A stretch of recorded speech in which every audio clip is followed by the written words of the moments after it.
All right, so that is abdominal obesity. Now what are we going to do about it? Tough news. What? See, I didn't say good news, right? I said tough news. Otherwise, I would say, good news, lose weight. And that's it.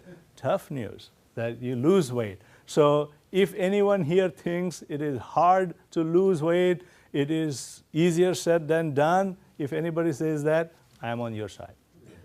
I agree with you. I agree with you.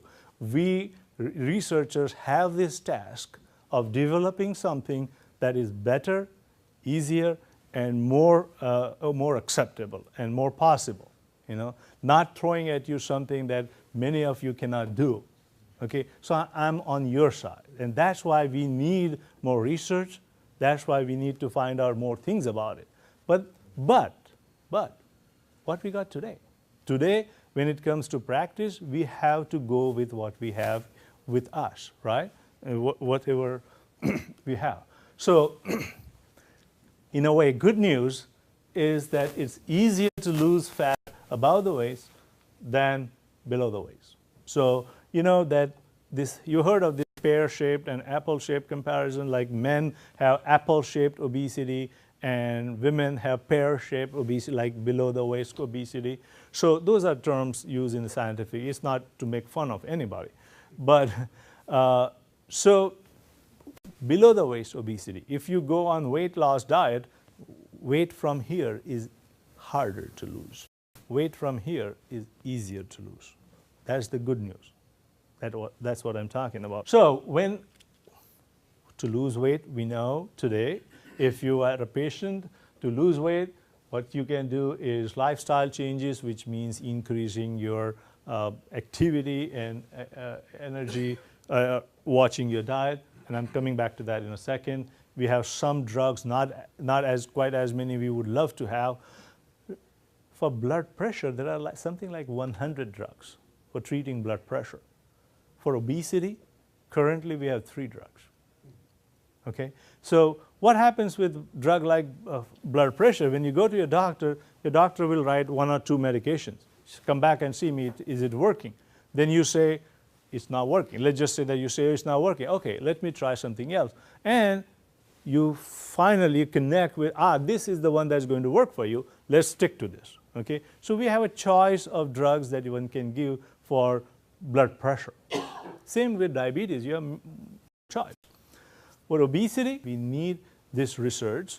More consider obesity as a disease, take it seriously, do more research, get more drugs. In many ways, we can help people. And of course, there is other things, surgery, and obesity surgery works very well, in fact, but one has to be a good candidate for that, to meet that for that surgery.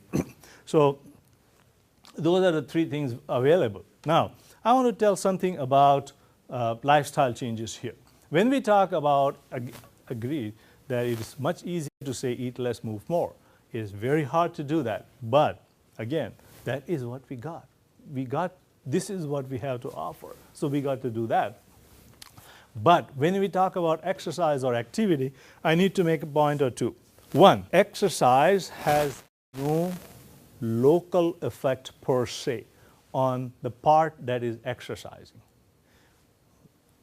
So if you want to lose fat from abdomen, you can do crunches or sit-ups or whatever that involves abdomen, but that's not why that fat is going from your abdomen. It doesn't have anything to do with local effect on fat.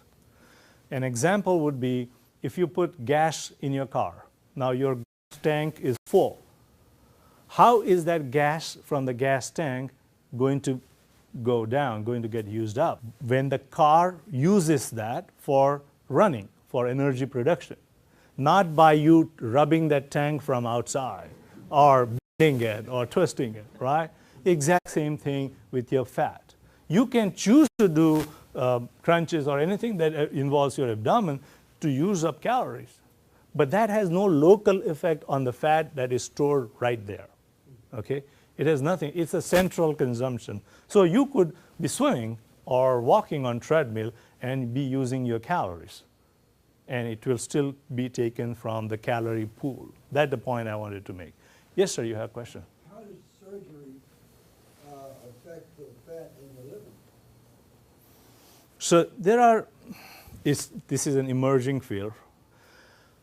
Whenever you lose weight, no matter how you lose it, weight loss is associated with loss of fat from the liver. So, taking it away. huh? You're actually taking it away from the liver. From the liver as well, from other depots as well, but from the liver also. So surgery causes massive weight loss, and part of that is going to go from the liver. There are many theories about that, how that might be happening. All of them are not proven. So many things surgery does is improves your diabetes or glycemic control tremendously, and more than what it can account for, more than the weight loss can account for. You know, so why this happens? There are so many hormonal changes that take place after the surgery. So this is under investigation, but I don't think we have absolute good answer. But the point is, if you lose weight, the weight will go from the liver. You know, that is a one good getting rid of that fat from the liver. Okay, so where was I? All right, so and the diet, a good part is that you are not required to lose weight, a whole lot of weight. We're talking about 5% of your body weight for getting better health, okay? We are not talking about making you a supermodel here. Forget that. That's not going to happen. If you are very obese, most likely you will never become very thin, most likely. But that's not the intention. Intention is to improve your health. And that can be achieved by losing just 5%, it seems. Like, so if you're 200 pounds, 5% would be 10 pounds. Lose 10 pounds and you're going to improve your health metabolically tremendously. So that's a nice goal to start with. And the other point I want to make is, and I talked about activity. I would like to give a personal example. That's something happened recently in terms of activity. My office is in the next building here, and it's once for work I climbed up 5 stories, and I felt that I'm a little bit out of breath. So I thought that's not good. So what I started doing is I started getting up from my office, walk up 5 stories, and come back to my office. I don't run, just walk, climb. I do that 4 times a day, 20 stories. You know how much time it takes for me to go from, I have an iPhone, I timed it. From the time I got up from my seat, back to my seat after climbing up 5 stories. Just no running, just regular walking. 3 minutes. So just 3 minutes, 5 stories, and I'm back in my office. What I'm trying to say is it's easy to fit in these kind of things. And no matter what you're doing, whether you're losing weight or otherwise, you can still improve your activity or lifestyle. That's the point I'm making here. So one thing, great if you can lose weight. But second is, even if you don't want to lose weight or not able to lose weight, can you focus on changing your lifestyle, watching what you're eating and the amount and the type of food and the activity? That is, that is what I'm trying to share with you. So here is a graph. I just made it up.